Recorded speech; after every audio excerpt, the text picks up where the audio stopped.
Дочь, пойдем, зеленый горит. С недавних пор Светлана Тарасова с дочерью особо внимательно переходит этот участок железной дороги. Он оборудован семафором, который работает некорректно. По словам женщины, когда горит красный, поездов нет, когда зеленый, прямо на переходе стоят вагоны. Когда горит зеленый свет светофора, но при этом стоит поезд, да, это о чем говорит? То есть либо переписывать правила дорожного движения, давайте, да, что нельзя, что на зеленый свет светофора переходить дорогу нельзя, потому что ЖД-состав стоит.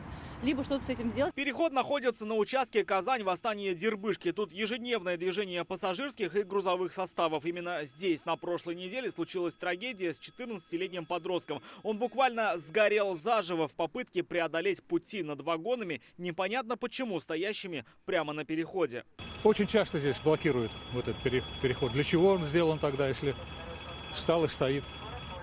Иногда стоит здесь по 3 часа. Так делал не он один. На снятых местными жителями кадрах видно, как казанцы перелезают через вагоны, чтобы сэкономить время. Бывало неоднократно. То под ним пролазили, то через между вагонами проходили. А не страшно между вагонами проходить? Ну, я бы не решился бы.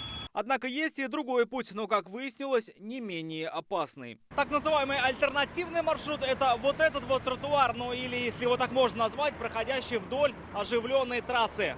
Пройти здесь уже испытание. Ширина его примерно метр, но даже и он умудряется сужаться до сантиметров 40.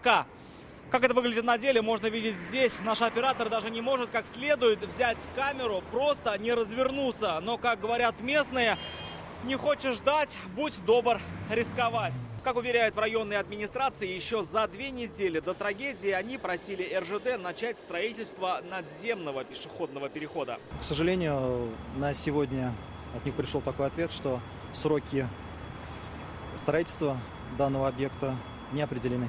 По данным наших источников, раньше тротуар был шире, его, чтобы разгрузить автотрафик, сузили к универсиаде. Теперь РЖД вышла с предложением вновь его расширить, направив письмо в республику.